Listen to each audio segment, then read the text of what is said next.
In the previous lesson, we looked at the two traditional forms of the sonnet, the Italian and the Shakespearean. Now, today we're going to have a look at what poets did with the sonnet form in centuries coming after, how they changed it both in terms of structure and in terms of content. So, during the times of the traditional times of the Italian and the Shakespearean sonnets, the Italian and the early English sonnets were mostly about unrequited love and love in general. Love was always a theme. Then John Donne came along in 1572 to 1631. That's when he lived.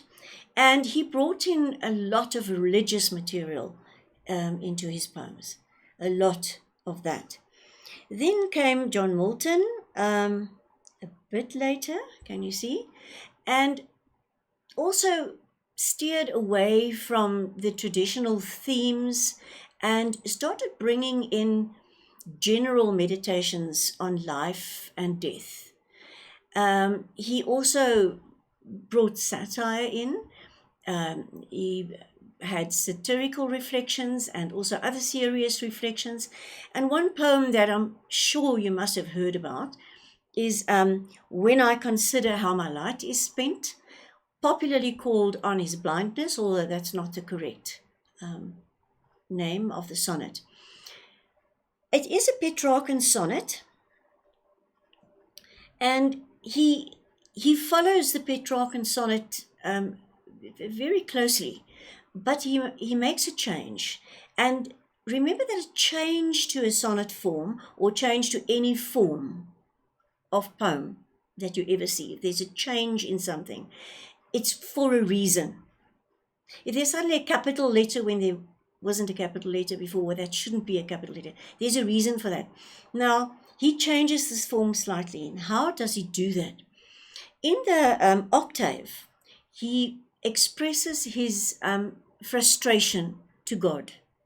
He says, God, I so want to serve you. I want to write poetry for you.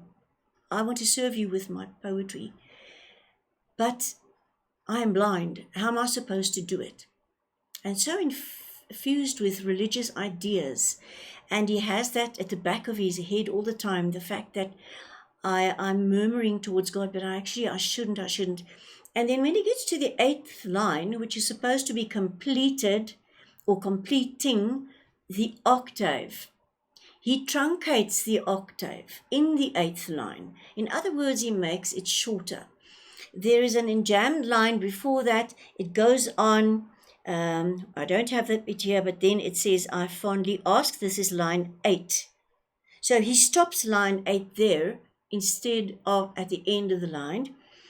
And that is just to show where the octave is truncated. But now remember that what I said about the Petrarchan sonnet, that the sestet is a reflection upon, or a reaction, if you like, a reaction to the octave. So he already starts with the reaction to the octave halfway through the 8th line, as though he's in a hurry to get to the answer, to get to some kind of answer from God. And he actually gets the answer from his own religion, from his own, the biblical ideas that he already has in his head. So he has the answer, and he hastens himself to give the answer to this terrible question that he has now asked God. Why me? Why am I blind? So can you see there's a reason for that? Gerard Manley Hopkins, we've talked about Milton. Gerard Manley Hopkins also made some very interesting changes to the sonnet form. There's one very controversial one called Pied Beauty. You might have heard about that one as well, which is considered to be a sonnet, but it's only 10 and a half lines, which is sort of weird because that's one of the aspects that we want in a sonnet, is the 14 lines. But I think it's because the rest of the poem so clearly adheres to the conventions of the sonnet, that they still call it a sonnet. So there were deviations. Now, in terms of content also, Gerard Manley Hopkins, of course, just praised God, praised nature in his poetry. He was a Jesuit priest, and he burned whatever poetry he had written before he became a priest, because he believed that all poetry should just be in praise of God. And so that was pretty much the content of what he wrote about, how he saw in every single thing God, an aspect of God. So that's mainly then Gerard Manley Hopkins, who used the sonnet form in his own specific way. He also used sprung rhythm, and he didn't have the the iambic pentameter as we are used to. Then in the 19th century, there were many variations, and the sonnet became suited to any subject at all. And then, of course, we find also a controversial poet, a poet that went against conventions. For instance, this is how he wrote his name.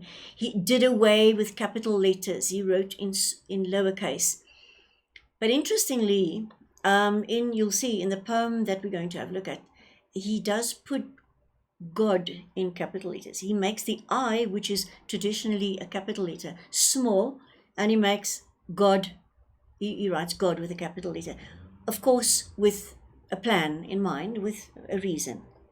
So the poem that we're quickly going to look at, we're not going to analyze it, but once again, we've got what we found more or less in Gerard Manley Hopkins, praising God through poetry. We see E. Cummings. Now, interestingly, what he does in the sonnet here is he goes against conventions. He uses the conventional Elizabethan sonnet form. However, he changes language. He makes adverbs, adjectives. He inverts lines. He does everything sort of in the unconventional way to say, I'm not following convention. I'm not following the structure that I'm used to. With the idea that we have become so used to seeing God in a certain way and worshipping God in a certain way, we must break away from that to look at God afresh. So therefore, he changes the grammar.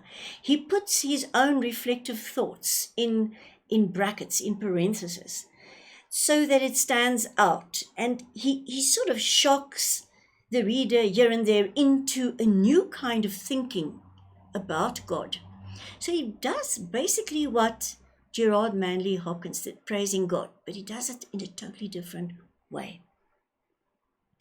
In a very beautiful poem, I thank you, God, for most this amazing day. You can immediately see for most this amazing day. It doesn't follow your normal pattern. Not for this most amazing day. It's changed. So I thank you mostly for this amazing day. So what he does is he as I said, he wants to shock us or into thinking differently. And what he wants to do is he wants to open the eyes of his eyes and the ears of his ears. He wants to open the eyes of his eyes and the ears of his ears. And of course then, by implication, ours. So what we have here is the first quatrain. This is an Elizabethan sonnet. I thank you, God, for most this amazing day, for the leaping greenly spirits of trees and the true blue dream of sky, and for everything which is natural, which is infinite, which is yes, everything which is positive. And he goes on to the second quatrain. Once again, look at the small I, and it's in brackets. I who have died am alive again today. And this is the sun's birthday. This is the birth day of life and of love and of wings and of the gay, great happening, illimitably earth. So can you see how he uses his words incorrectly, but so that we can think illimitably earth, that earth is illimitable. Do you understand? We cannot limit it. And he previously spoke about everything which is yes, which is positive, and then he says everything cannot be limited. And then he asks a question. Very often in poetry we get rhetorical questions. And look how he who never uses capital letters uses the you for when he refers to God. He says, how should tasting, touching, hearing, seeing, breathing, any, lifted from the no. Think of the yes that he's praising. Everything has positive. If you lift everything from the no, of all nothing or no thing, human merely being. So we are merely human, and we want to lift everything from what is negative. In other words, how then, if we do that, if we lift ourselves away from all the no of the negative, and we think positive, we think yes, we think God, which is illimitable, right? How, if we do that, if we break away from that kind of convention of just seeing you the way people have seen you in a million years, how can we, if we start doing that, how can we doubt unimaginable you? Right? And then he goes on. We've got, remember the argument in three phases, three things. He says, first he says we must be positive, then we must lift ourselves from the no. And then if we do that, how we cannot sort of doubt the existence of God. And now he says in the rhyming couplet where he clinches what he has said before, and it's in brackets because it's his own reflection. Now the ears of my ears awake, and now the eyes of my eyes are opened. He's looked at the greenly spirits of trees. He's looked at the blue expanse of the sky.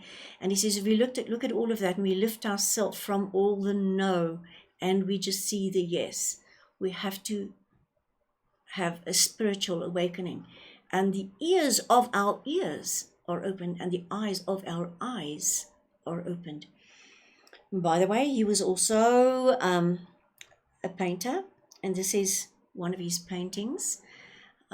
Forest glade. You can see there the freshness.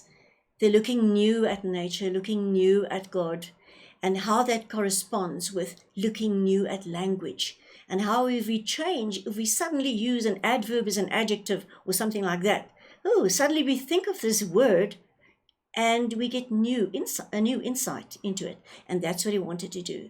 So he's shaking us up a little bit through the sonnet form, and he sticks with the basics of the format.